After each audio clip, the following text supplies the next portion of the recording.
Governador, o senhor está no início do terceiro ano do seu mandato. Que avaliação o senhor faz desse trabalho que foi feito até agora? Que pontos e áreas o senhor destacaria nessa sua gestão? Primeiro, agradecer, Brandão, por essa oportunidade de falar, conversar com você, com o Oscar de Barros e todos os que curtem aí os portais aqui, o nosso Piauí Hoje e o nosso Pensar Piauí. Então, eu queria destacar que eu estou com esses 27 meses praticamente de mandato, então um pouquinho mais da metade, né? E assim, muito feliz por ver que a grande maioria das metas que nós nos propusemos a cumprir, baseado nos compromissos que fizemos na campanha eleitoral, estão cumpridas. Cerca de 80% totalmente cumpridas e 20% parcialmente cumpridas. Nas mais diversas áreas. Eu talvez tenha sido um candidato a governador que mais se dedicou à elaboração de um plano de governo. Participei de dezenas de reuniões que, por sua vez, as reuniões comigo foram frutos de plenárias com centenas de pessoas. E eu levei a sério o que iria colocar no documento protocolado do TRE. E ele passou a ser o plano de gestão. Por isso que nós temos lá centros, o secretário Washington Bonfim faz esse acompanhamento, faz reuniões de monitoramento com os órgãos e os órgãos também fazem comigo, para a gente ver a evolução disso a cada quadrimestre. Então, em todas as áreas nós temos resultados concretos para mostrar para a população, mas sob a ótica do planejamento feito, e eu acredito muito em planejamento, os números são satisfatórios e isso nos deixa muito felizes com o andamento do nosso mandato. E queremos, ao longo desses meses restantes, fazer ainda mais pelo povo do Piauí. Governador, nesses 2 anos de governo, o senhor já fez algumas viagens internacionais. Qual aquela que o senhor destaca como a mais vantajosa e aquela que trouxe um resultado concreto? Olha, todos foram importantes, Oscar. Foram 12 missões internacionais, seja para a Europa, seja para a América do Norte, seja para a Ásia.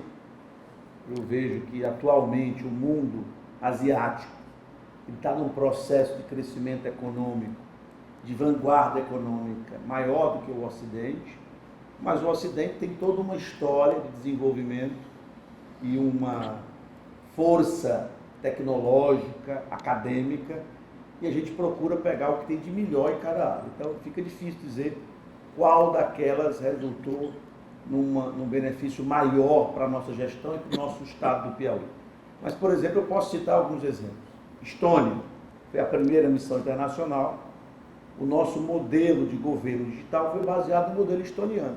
País pequeno, menor em território e em população do que o Piauí, e consegue colocar praticamente todos os serviços públicos disponíveis ao cidadão de modo digital.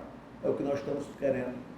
Na verdade, estamos fazendo aqui, com o GovPay Cidadão, com o GovPay Empresa, com várias inovações no âmbito da tecnologia da informação. No caso da Ásia, eu destaco várias cooperações que fizemos, por exemplo, com Singapura e com Coreia do Sul, na área educacional e tecnológica. Inclusive, já enviando estudantes e professores para esses países. Os Estados Unidos também. No caso da Europa, eu também destacaria a agenda do hidrogênio verde, que começa a dar os primeiros passos aqui no Piauí, e quem mais advoga essa agenda tem sido os europeus. Com a China, que é o país que mais cresceu nos últimos anos, mais superou a pobreza nos últimos anos, realmente é o grande parceiro comercial do Piauí, do Brasil, e nós temos um escritório lá, inclusive levando mais de 80 empresários nossos para uma missão internacional do ano passado. Nós já fomos 2 vezes à China. Então, todas essas missões internacionais, seja no sentido da cooperação educacional e tecnológica, ou seja no sentido de atrair investimentos para cá, têm sido frutíferas para o povo do estado do Piauí. Nessas 2 vertentes principais, atração de investimentos e cooperação educacional e tecnológica.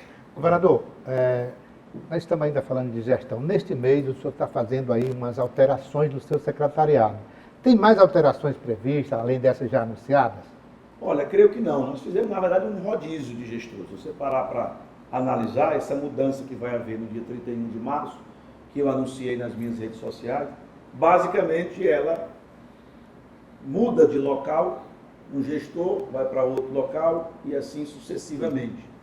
Isso é muito comum na gestão privada e, a meu ver, a gestão pública tem que usar mais desse tipo de expediente, para exatamente você oxigenar algumas áreas. A equipe continua a mesma. Basicamente é isso, apenas mudaram a função. Então, o secretário de Meio Ambiente vai ser o secretário de Turismo, por exemplo, o secretário, o diretor-presidente da Agência de Fomento vai ser o secretário de Meio Ambiente. Então, são mudanças, na verdade, de um rodízio que eu faço na gestão para oxigenar algumas áreas e, ao mesmo tempo, aproveitar aquilo de bom que já foi feito. Então, eu acho que isso, claro, que não pode ser feito com uma periodicidade muito grande, mas a cada 2 anos é sempre um tempo para você refletir sobre esse tipo de mudança. Então, basicamente, a equipe é a mesma e continua todos muito envolvidos, engajados em cumprir as nossas missões, as nossas metas, os nossos compromissos com o povo do Piauí. O senhor cita o regime de colaboração com os municípios quando o senhor fala em super choque da educação. Como é que se dá essa colaboração com os municípios? Na prática, por exemplo, creche, como é que o governo pode ajudar os municípios? Muito bem, Oscar. A nossa federação brasileira é bastante complexa em relação a outras federações do mundo, porque eu tenho 3 tipos de ente. Eu tenho o município, o estado e o governo federal.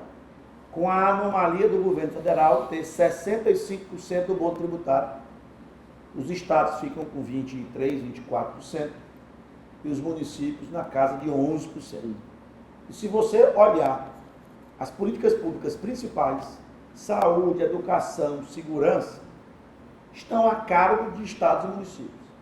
Então, se essa cooperação não funcionar, seja do ponto de vista de apoio técnico ou apoio financeiro, não vamos cumprir as nossas missões de desenvolver os municípios e os estados brasileiros. Então, na educação, quem cuida mais da primeira infância, do ensino fundamental, são os municípios.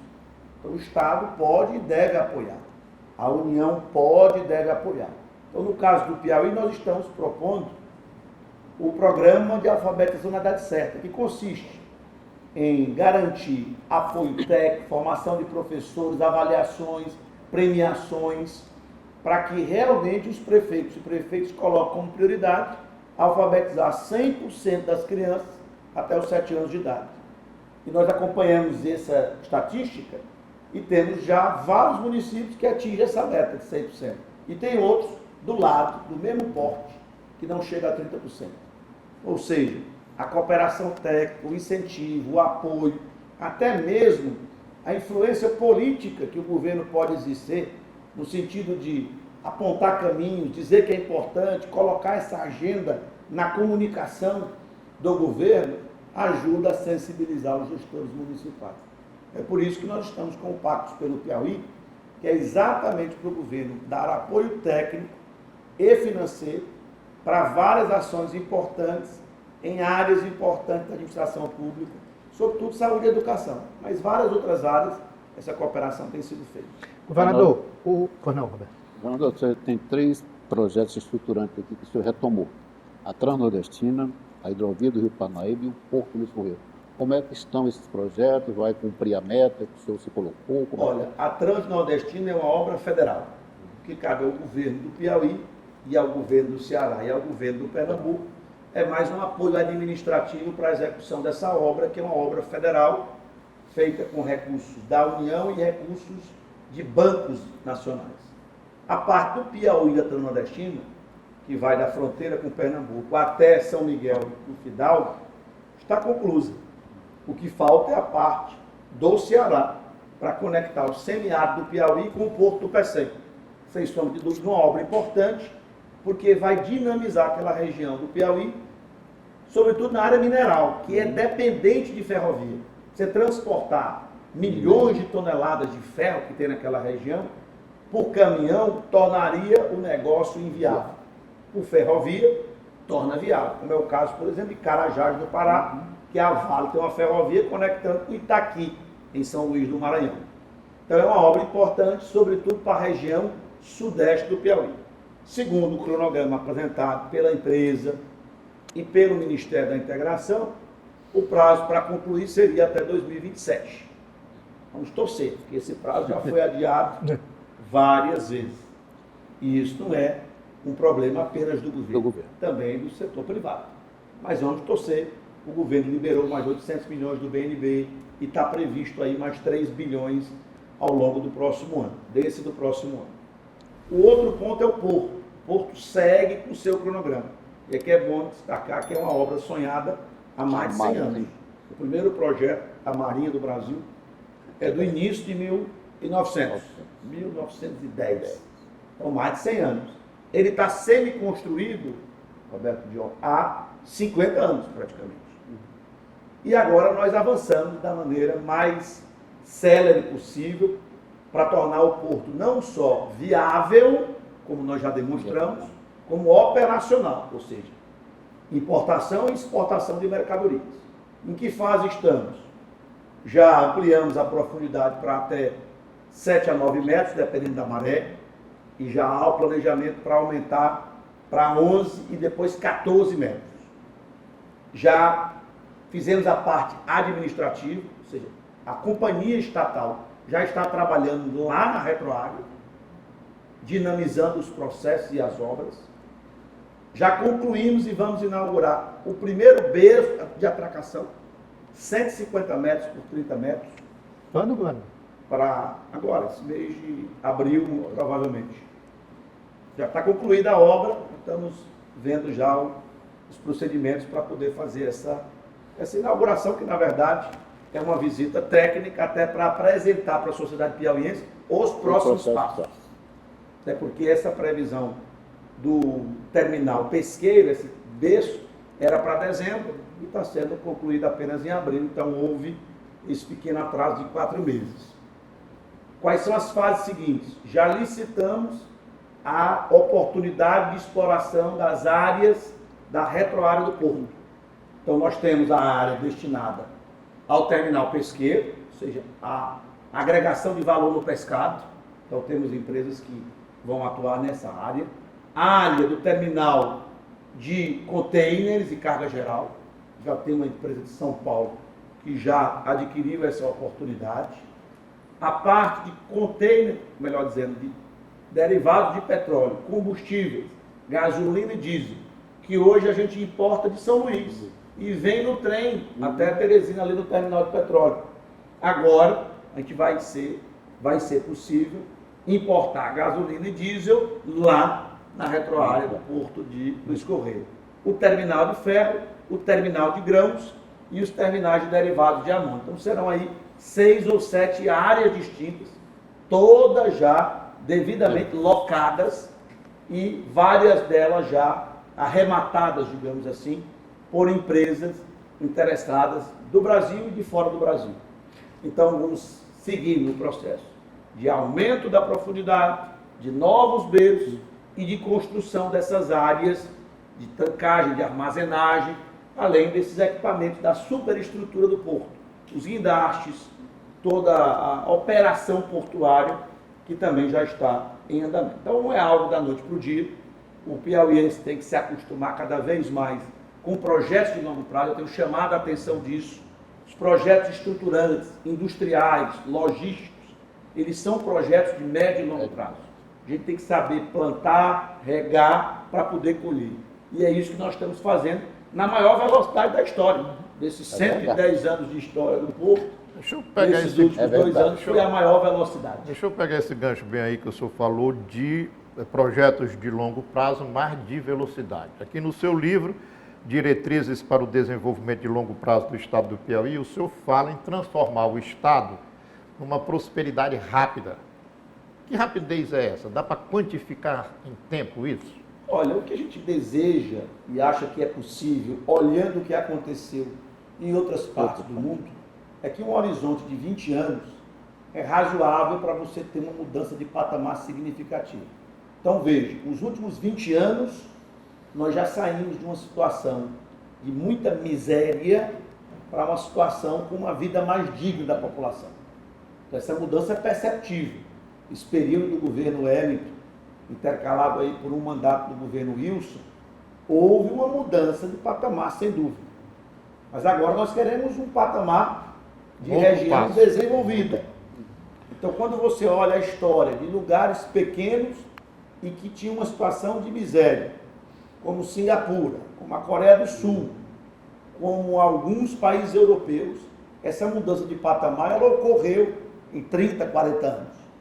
No caso do Piauí, acredito que, dado que houve essa evolução em 20 anos, mais 20 anos seria perfeitamente possível, dado se tivermos êxito nesses projetos industriais, nessa atração de investimentos e, sobretudo, nessa formação robusta do nosso povo. Os jovens, no ensino médio, no ensino superior, os núcleos de pesquisa e desenvolvimento, a gente certamente, dada a riqueza natural que o nosso território tem, com a capacidade do nosso povo, né, a resiliência, a vocação para estudo, a vocação para receber bem os que aqui querem investir, não tenho dúvidas que esse patamar de desenvolvimento vai ocorrer. E para isso, eu coloco também no livro, diretrizes fundamentais. Manter esse choque robusto na educação e na tecnologia, manter uma situação de estabilidade política, estabilidade fiscal, Estado com capacidade de investimento e abrir economicamente o Estado, para o Brasil e para o mundo. Por isso que eu me esforço tanto para divulgar esse potencial dentro e fora do Brasil, porque muita gente não conhece esse potencial. E se não formos nós, líderes do Estado, fazer esse papel, vamos continuar desconhecidos dos investidores, dos empreendedores do mundo inteiro. Governador, o Piauí tem demonstrado um crescimento econômico constante. Nos últimos 20 anos, como o senhor já falou aí, desde a posse do governador, então governador Wellington Dias. Agora, o Estado está pronto para avançar mais? Como? Em que áreas? Olha, nós estamos falando de acelerar esse desenvolvimento. Então, houve esse período histórico em que passamos de uma situação de miséria para uma vida mais digna do povo, sobretudo com o acesso à educação. A nossa preocupação agora é a qualidade dessa educação e a industrialização do Estado, a agregação de valor. Nenhum lugar do mundo se desenvolveu sendo meramente um exportador de matéria-prima.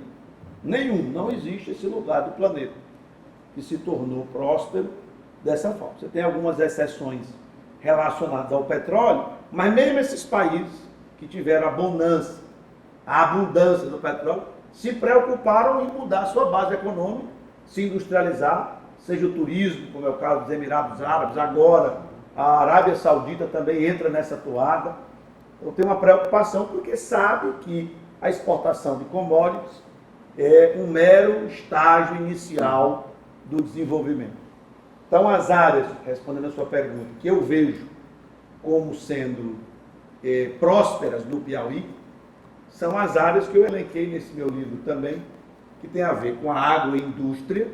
Então, ao invés de só produzir grãos e só criar animais, passar para agregar valor na agropecuária. Frigoríficos, usinas de biocombustíveis, algodoeiras, laticínios, packing houses para cuidar das frutas, por exemplo. É um caminho natural. Um caminho semelhante ao que aconteceu com Goiás, com Mato Grosso, para citar um exemplo aqui mesmo no Brasil. Outra área, indústria verde.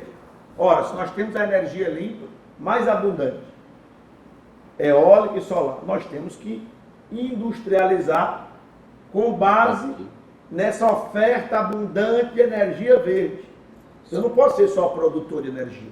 Eu tenho que usar essa energia, esse atrativo, para trazer indústria verde para cá.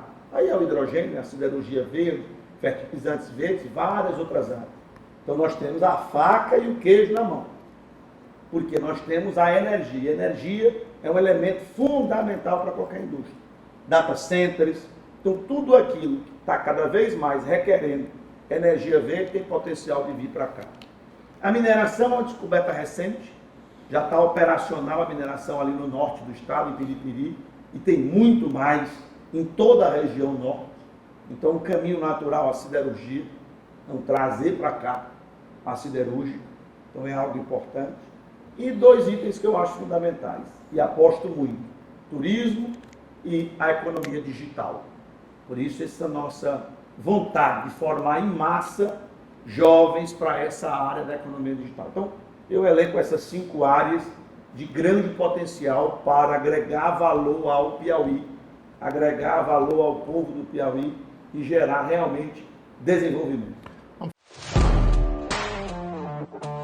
falar de política, governador?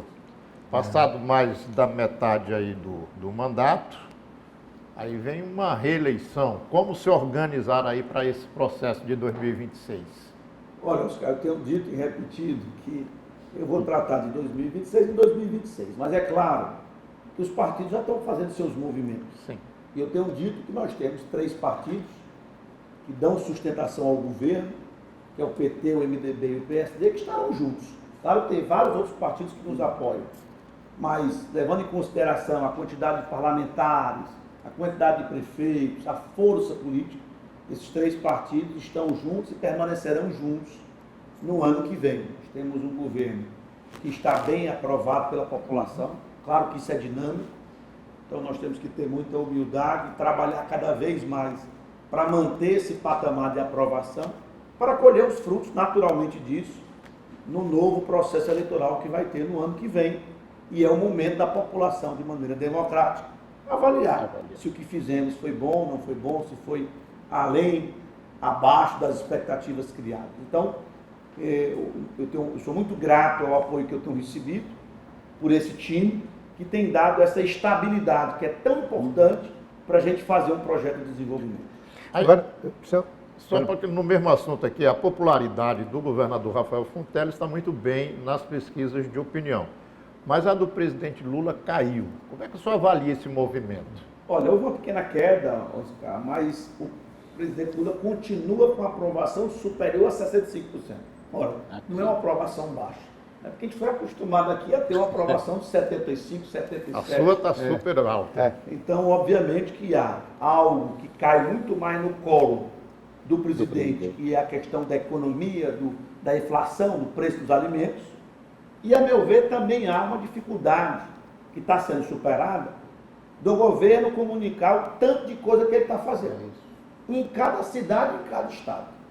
Então, nós precisamos oxigenar essa comunicação do governo federal para manter o presidente Lula neste patamar que ele sempre teve. Então, acho que é uma oscilação absolutamente reversível que tem a ver com esses 2 pontos principais. Okay.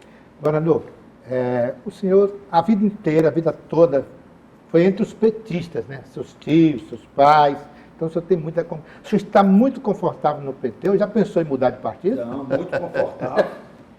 Ninguém tinha feito essa pergunta, viu, Manuel? Você está fazendo perguntas interessantes, mas a resposta é óbvia. Nunca pensei, estou muito confortável. Acho que o próprio PT tem essa capacidade de renovar, de olhar para dentro, de rever eventuais pontos, mantendo os princípios. O que não muda são os princípios. Nós estamos na política para mudar esse estado de coisas de muita desigualdade social. O Brasil ainda é o país mais desigual do planeta. E você vê agora, por exemplo, o presidente Lula avançando nessa pauta da justiça tributária.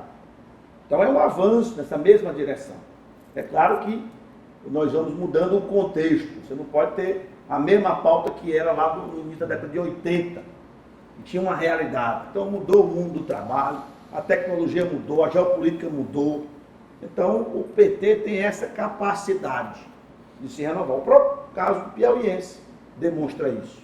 Você vê que o governador Wellington foi governador 4 vezes e quando foi instado a escolher um novo nome para disputar as eleições, ele apresentou o meu nome, 25 anos mais novo, acreditando exatamente nesse processo de renovação do próprio partido.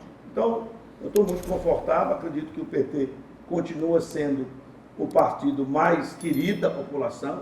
É claro que no mundo polarizado, você tem o outro lado da moeda, então você passa a ter também a rejeição de uma boa parte da população. Uma disputa política é isso. São disputas de visões de mundo e cada vez mais eu quero contribuir para o Partido dos Trabalhadores manter os seus princípios e renovar suas pautas sempre com o olhar no futuro. As eleições de 2024, as eleições trouxeram lições importantes? Olha, eu acho que a eleição municipal ela é sempre dissociada do cenário estadual e nacional.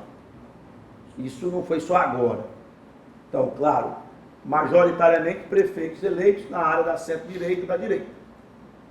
E o PT, os partidos de esquerda, com um número menor do que já tiveram no passado. Mas se eu olho, por exemplo, para o Piauí, o PT teve o maior número de prefeitos da história. Dobrou, né? Então aqui nós crescemos, assim como nossos aliados cresceram também.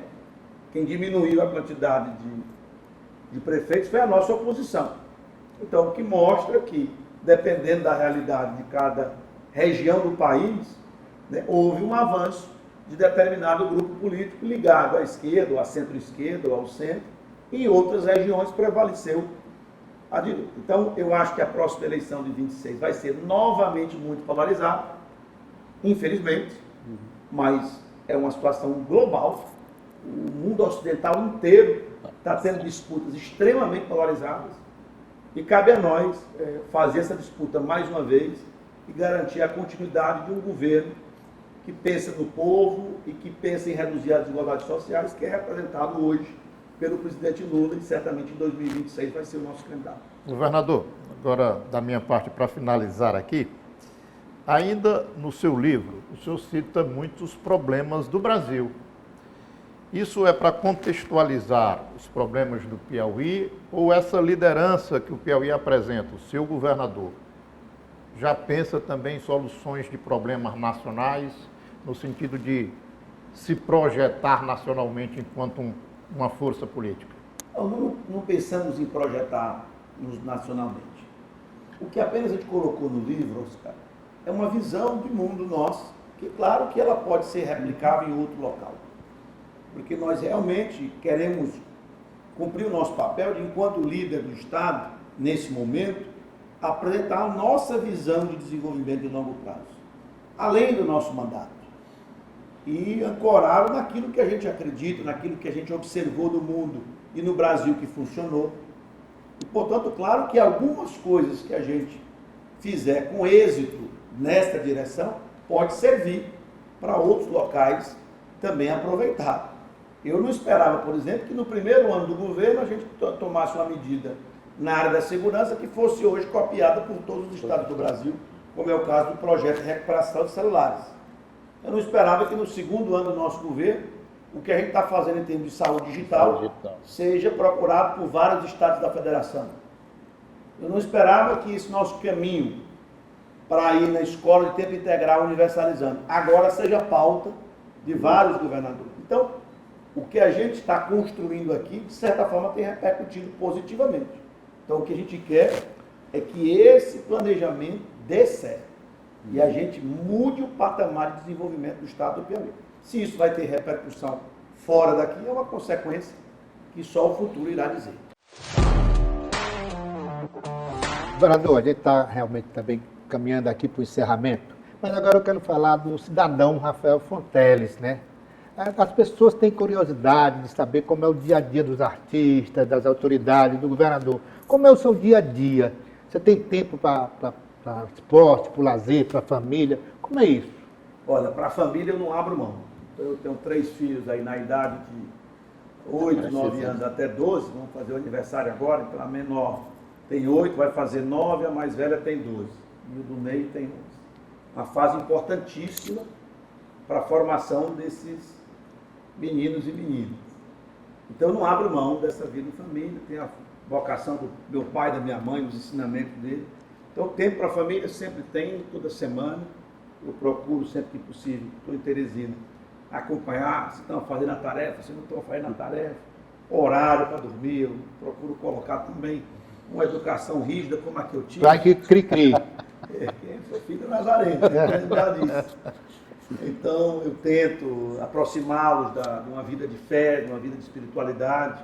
Claro que o mundo hoje é muito mais dinâmico, você termina tendo menos tempos para refletir, para ter essa vida de mais meditação, de mais oração, mas a oração é algo muito presente também na nossa família. Então isso eu não abro mão. O esporte eu estou em débito. Eu gostava de jogar muita bola, mas depois que eu ganhei uns quilos a mais, eu parei de jogar bola. Tem o hobby, tem um Estou hobby. agora tentando diminuir o peso e quero voltar a jogar futebol. Peladas. Enquanto a hobby, meu hobby é estar com os amigos. Então, o tempinho que sobra, eu estar com os meus amigos de infância, de adolescência, Governador, para bater papo, é o que eu gosto E essa, de fazer. e essa história da camisa branca? Eu vi uma gaveta do seu guarda-roupa, só tinha camisa branca, moço. Olha, começou de forma, uma coincidência. Eu, quando era secretário de Fazenda, sempre usava terno e gravata. À medida que comecei a viajar no Piauí, coordenando o programa de investimentos, não dá para viajar de terno e gravata. Então, eu comecei a usar a camisa que eu sempre uso debaixo do terno, que é uma camisa branca. Então, eu simplesmente tirava o terno e a gravata, dobrava a manga da camisa e saía. Por isso que eu estava assim, porque tinha que estar nessa As vida duas coisas, né? de secretário de Fazenda e, ao mesmo tempo, coordenador do programa de investimento. E aí começaram a falar de camisa branca, terminou o que pegou. Aí eu mudei para camisa polo, branca também. E E na aí comprei eleição- várias, porque E aí- terminou virando algo, e aí na algo eleição que nos virou- identificava. até Virou porque marca, né? Na É, eleição porque eu não era uma municipal pessoa acabou conhecida, virando marca. Virou um elemento de identificação. Isso. Eu aproveitei, representa a paz, representa, portanto, a união, que é o que a gente deseja. Agora, governador, para encerrar aqui, anuncia aqui para quem sabe Piauí, para o Piauí hoje, uma novidade para os piauienses nos próximos dias. Olha, você me pegou de surpresa. Eu vou dar aqui um spoiler importante. A gente vai anunciar em breve uma premiação para todas as escolas do Piauí. Quando eu digo uma premiação, para os servidores, professores, servidores administrativos e alunos que alcançarem a meta que cada escola tem para o IDEB desse ano. Então, eu vou anunciar em breve qual é essa premiação, mas aqui fica Já a fica notícia anunciado. em primeira mão para vocês.